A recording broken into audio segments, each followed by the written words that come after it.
There comes a moment when you scroll through your phone contacts. Think about the people you call family, friends, and a terrifying realization crashes over you. No one is coming. No one will save you from where you are. No one will invest in your vision. No one will catch you when you fall. For most people, this moment becomes depression, the breaking point, where they feel abandoned. But for a rare few, the ones Machiavelli called virtù, this is not tragedy. It's baptism. You're here because you feel it. The weight of ambition no one understands. Exhausted from explaining yourself to people who refuse to see. The waiting stops now. What I'm about to show you, what Machiavelli discovered in The Prince 5 centuries ago, separates you from everyone begging for permission. This is about building something significant with zero support. Why having no one in your corner is your sharpest advantage. If you're ready, subscribe now, because what comes next, most will turn away from. We're going to cut out the part of you that craves validation from others, the part that still believes success comes from who you know instead of what you can do. If you're scared of walking alone in the dark, if you need someone to tell you everything will be okay, turn this off now. Go back to the crowd. But if you're ready to operate by a different set of rules, pay attention to what comes next. From the moment you were born, you've been conditioned. Your schooling taught you to work in groups, to value collaboration over individual achievement. Religious institutions taught you about community and congregation. Society taught you that networking is everything, that success comes from connections rather than competence. You've absorbed this so deeply, you probably believe it yourself. But this belief system is poison. When you rely on who you know rather than what you can build, you're admitting you're powerless without those connections. 5 centuries ago, a man in exile wrote something that still haunts the comfortable. Machiavelli insisted that a wise leader relies on what is within his own power, not on what depends on the goodwill of others. Here's what no one tells you about seeking support. When someone helps you, you owe them. When someone invests in you, they own a piece of your future. When someone gives you emotional support, they hold the power to withdraw it and watch you crumble. You think you're building a safety net, but a safety net is also a spider web. It catches you when you fall, but it also traps you in place. You're going to see it differently. You're going to recognize it as ultimate freedom. Zero support means zero masters. No one helped you climb. No one can yank you back down. You built it alone. You own that throne completely. This is the cold logic that separates outliers from the herd. We don't mourn the empty room. We use the silence to build without interference. Machiavelli understood this when he wrote The Prince in Exile. Stripped of power, abandoned by Florence, he didn't beg for mercy. He studied how will bends fate. He called it virtù, the capacity to impose yourself on fortune. Better to be feared than loved, he wrote, not because cruelty is the goal, but because neediness repels power the way light repels shadow. When you're seeking support, you're really seeking approval. You want validation. Cheers for your vision. You're operating from emotional hunger, and hunger smells like weakness. Stop trying to be loved. Start commanding respect through raw competence. This requires a fundamental shift in your fuel source. You're no longer running on encouragement. You're running on defiance. Look at the people who don't believe in you, the ones who went silent. Don't feel sadness. Their indifference doesn't break you. It calculates you. They don't believe in you? Perfect. The market is wide open. They won't help you succeed? Even better. You won't have to split the rewards when you rise. You need to reach a point where their coldness doesn't wound your ego anymore. It sharpens your instinct, like steel dragged across stone until it cuts through bone. Imagine yourself as a general on a battlefield. You turn around. Your entire army has deserted. You stand alone against enemy lines. Do you collapse and cry about loyalty? No. You assess your weapons. You study the terrain. And you realize something deadly. A single operator moving through shadows is far harder to kill than a clumsy battalion marching in daylight. You become asymmetrical, unpredictable, dangerous. That's you now. Your isolation forces you to think faster than they ever will. Move smarter. Strike cleaner. Corporations drown in committee meetings. You can rebuild your entire existence in one focused afternoon. No permission needed. No board to convince. Just you and a mirror. Stop seeing isolation as punishment. It's a filter. It's removing every weak person who would have slowed your ascent. Every fake ally who smiled while sharpening their knife for your back. You're alone because you're being protected from the weight of mediocrity. If this resonates, if you're finally seeing solitude as power instead of prison, then stay locked in. Your transformation accelerates now. So how do you actually execute this? How do you wake up every morning with zero encouragement and still move like someone possessed? You enter what's called the ghost phase. Most people leak their power through their mouth. They have an idea, then immediately tell someone. The friend responds with doubt. That sounds really hard. The energy drains out. Here's another trap. When you talk about goals, you get a dopamine hit. Your brain thinks you've already achieved something. The actual work becomes less urgent. The ghost avoids this entirely. Take a vow of silence about your ambitions. Don't tell your mother. Don't tell your partner. No cryptic posts about big things coming. Silence creates internal pressure. When a massive goal is trapped inside you with no outlet, it builds like steam in a sealed boiler. Anxiety that demands release through action. This is monk mode taken to its extreme. You're not reducing distractions. You're eliminating the performance aspect of ambition. Your friends think you've disappeared. Let them wonder. Their confusion confirms you're doing this correctly. People will create narratives about why you've withdrawn. None will be accurate. They can't see what you're building. They can't see the hours you're putting in at 3 a.m., the skills you're sharpening in complete darkness. When you become undeniable, support becomes irrelevant. Ironically, that's exactly when it arrives. People love backing a winner. They despise backing someone still uncertain, still struggling, still needing help. As long as you're asking for support, you look weak. But when you emerge from nowhere with concrete results, suddenly everyone wants to claim they always believed in you. You'll smile when they say this, you'll nod politely, but you'll never forget who was there when the room was empty. The answer is no one, just you. And that memory becomes your armor. I will not be swayed by Here's what the weakness. motivational Get out crowd of my won't sight. tell you. Please don't do This it. path requires grief, real grief. You have to mourn the life you thought you were building. You thought there would be a cheering section. You thought your parents would understand your vision.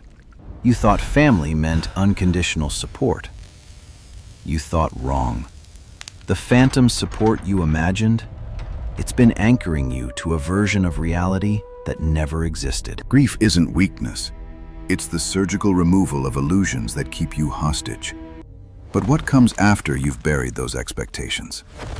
This requires you to become your own parent. Not in some metaphorical self-help way, in the deepest psychological sense.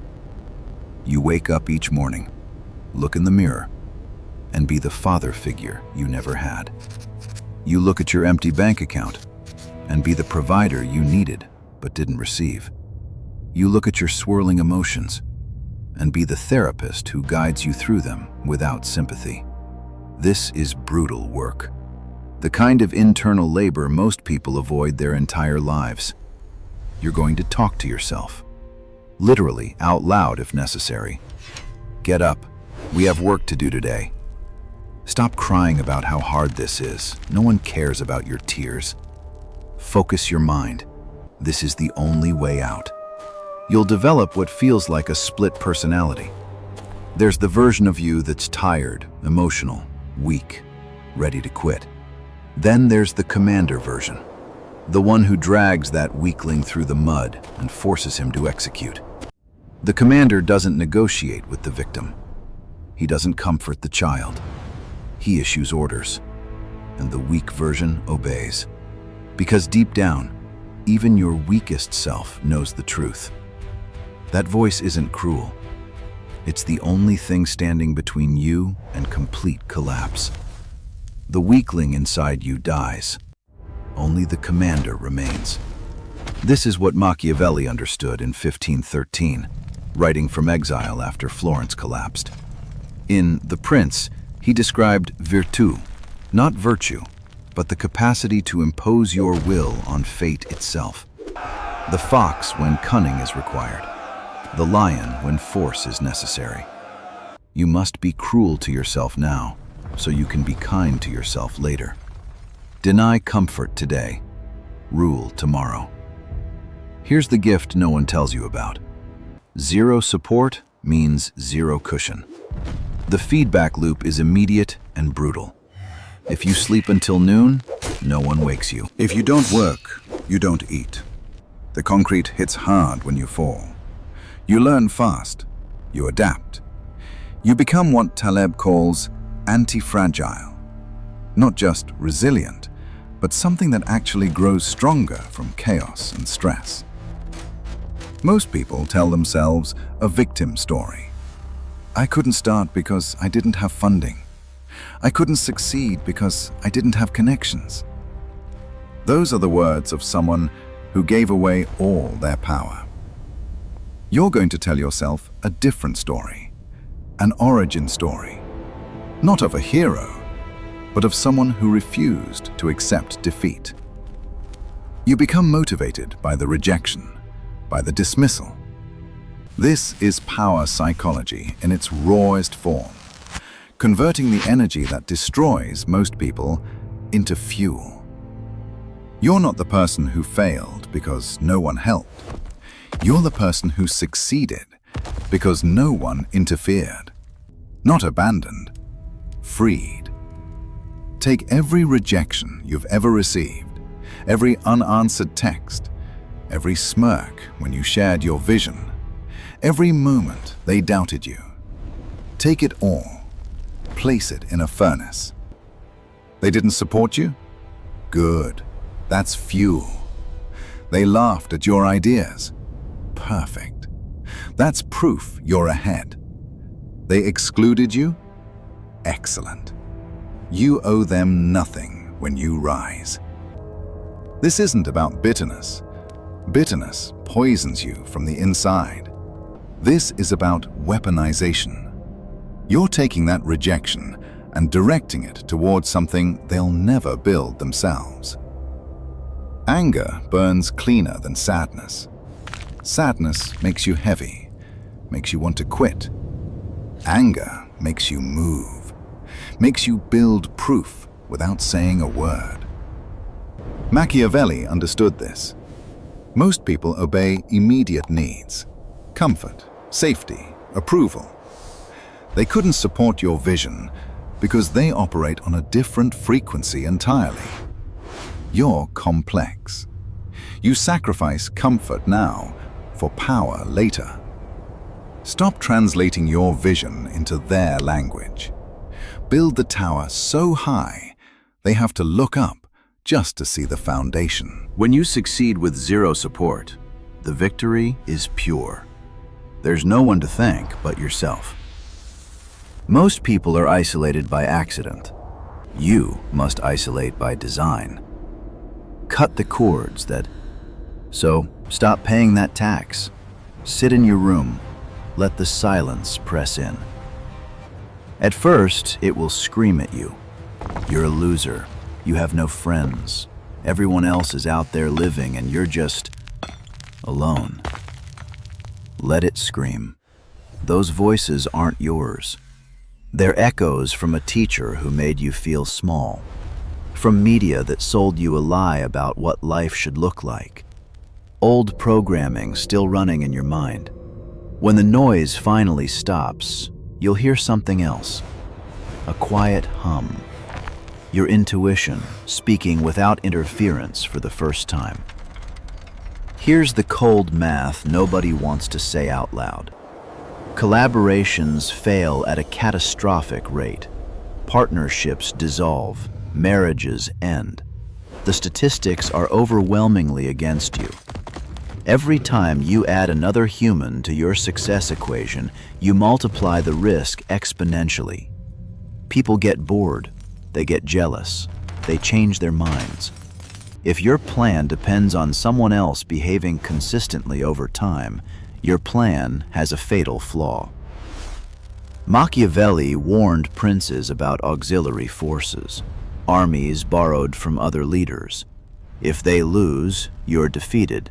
If they win, here's the truth nobody wants to say out loud. If you succeed using someone else's money, their connections, their platform, you're not free. You're a tenant in someone else's empire. Is the solo path harder? Yes. Does it take longer? Sometimes. But here's what it builds. Picture two people standing on a mountain peak. One got lifted there by helicopter. Clean hands, no scars. The other clawed up the rock face alone, bleeding knuckles, frozen limbs. When the storm comes, the passenger falls. The climber doesn't even flinch, because he didn't just reach the summit. He became the mountain. Zero support forces you to learn everything. Marketing, finance, psychology. Not because you want to, because you have to survive. You become what the Greeks called a polymath, a weapon of mass competence. So look at your empty contact list, your silent inbox. Say this: thank you. Thank you for forcing me to become everything I needed. Now, there's an ancient principle that explains exactly why this works. Machiavelli saw it centuries ago: the battle between fortune. Machiavelli wrote this in 1513, exiled and desperate. In The Prince, he explained virtù, not virtue, capability, the force to impose your will on fate itself. He said, fortune is like a violent river that destroys everything in its path, but men with virtù can build barriers to control it. Fortune is the arbiter of half the things we do, leaving the other half to be controlled by ourselves. When you have support, you lose that half. You become soft. Safety is the death of ambition. You need to feel unsafe, that if you stop swimming, you drown. That survival instinct unlocks dormant parts of your brain. Your senses sharpen, colors brighter, sounds clearer. Your creativity spikes because your brain is desperately searching for solutions. The lone wolf position forces capabilities you'd never develop in a group. But understand this: there's a threshold. Strategic solitude isn't chronic isolation. One builds you, the other destroys you. We've covered mindset, philosophy, psychology. Now we talk mechanics. The actual systems that channel all this into results. Because when you have support, you run on light energy. When you're building alone, external motivation dies first. It comes and goes with circumstances. What remains is what Carl Jung called the shadow, the parts of you society trained you to bury. Most people suppress their aggression, their envy, their pride. They push it down because they've been taught these are sins. and because they work so hard to be good. They become harmless. You cannot build an empire while being harmless. Strategic aggression is your weapon, not violence. The controlled hunger to dominate your market so thoroughly that competitors quit. The pride that refuses to accept the crumbs they offer you.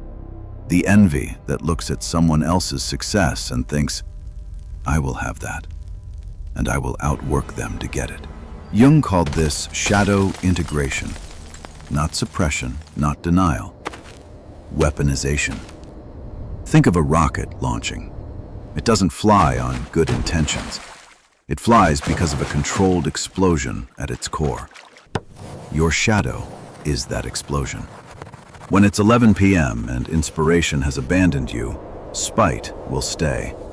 Pride will stay. Machiavelli understood this. He called it virtù, the ability to impose your will on fate itself. This is temporary fuel. Dirty, hot, effective. You'll switch to cleaner energy later, but right now, you need fire. Be polite in public. Smile when necessary, but keep the monster on a leash. Not caged, not killed. On a leash. Ready to work when the world pushes back. The psychologists call it shadow. You call it the edge that separates you from soft people. Same thing. Now, the danger zone. No boss, no team, no one watching. This is where most dissolve. They sleep until 10, scroll until noon, work 20 minutes, break for 2 hours. They treat freedom like a vacation, and they die. Financially, spiritually, metaphorically. If you want to survive zero support, you need something brutal. You become your own warden, your own drill sergeant, your own fascist dictator. Not a to-do list, a protocol. The first battle happens before sunrise. The alarm goes off. Your weak brain wants comfort, wants snooze, wants slow mornings. You must win this negotiation, because if you lose to an alarm clock, you've already surrendered control of your entire day. Place it across the room. Stand to turn it off. The bed stops calling once you've left it behind. Then, deep work. 4-hour blocks of pure focus.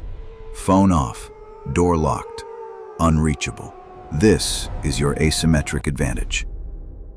Third protocol, your information diet. When you have no support, your mind is your only weapon. If you fill it with garbage, you'll produce garbage. Stop watching news designed to trigger anxiety. Stop consuming drama that feeds you nothing. Stop scrolling content that makes you feel small. What you put in determines what comes out. Read Machiavelli, not for cruelty, but for virtù, the ability to impose your will on fortune when everyone else surrenders to it. Read the Stoics to maintain control when the world burns around you.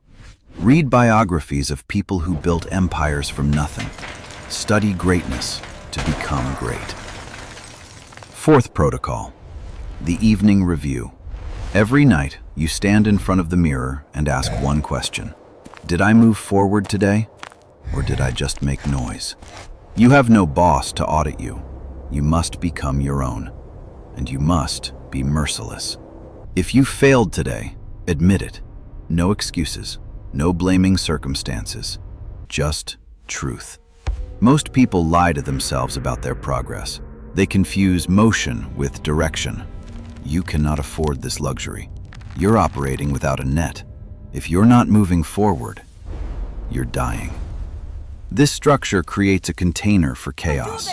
It replaces external discipline with internal discipline, the kind that can never be. Let's address the biggest trap for someone building alone. You're told to network. Go to events, hand out cards, make connections. Here's what no one admits. Networking is for people who have nothing real to offer. When you're starting from zero, you have no leverage in those rooms. You're not networking. You're begging. Powerful people can smell desperation from across the room. Don't chase connections. Build something undeniable instead. Machiavelli advised the prince to make himself necessary to the state. Make yourself necessary to the market. Build a skill so rare that you become a magnet. Build work so excellent that it speaks before you do. When you're a magnet, you don't chase the iron. The iron comes to you. Every hour you spend at networking mixers is an hour stolen from your craft. An hour you could have used becoming irreplaceable. The best network is a portfolio of undeniable work. Succeed first, network later. When you finally enter those rooms of powerful people, the dynamic will have completely reversed. They won't be handing you their card. They'll be asking for yours. And here's what happens when you reach that point. This is your final test, and it's harder than anything that came before. The old version of you will want to let them back in. That version has been starved for so long that any crumb of approval feels like a feast. You'll want to prove you're not bitter, that you've forgiven them. You'll want to show how magnanimous you can be now that you've made it. Don't do it. You must handle this with what I call Machiavellian grace. Not cruelty, not revenge. Grace. You maintain the distance. You treat them with the same polite indifference they showed you when you were bleeding out in the dark. You become a wall of glass. They can see you. They can watch your success. But they cannot touch you. They cannot claim you. They cannot rewrite the history of your isolation. This isn't cruelty. This is self-respect operating at the highest level. Their love is conditional. It's based on your utility to them, your status, what you can do for them now. That's fine. That's human nature. Machiavelli wrote about this 5 centuries ago. People support winners and abandon strugglers. This isn't a moral failing. It's just the truth about how humans operate. And understanding this doesn't make you cynical. It doesn't make you cynical. It makes you clear-sighted. Since you carried all those stones alone, the castle belongs to you alone. This is not loneliness. This is sovereignty. There's a peace in knowing you're truly self-reliant, a peace most people will never taste. You know that if you lost everything tomorrow, you could rebuild it, because you are the asset, not your network, not your luck, not your friends, you. And here's where the path transforms. Once you've succeeded with zero support, you unlock a new level. You're no longer the survivor fighting for scraps. You're the architect who can build new worlds. Now that you don't need anyone, you're finally in a position to give.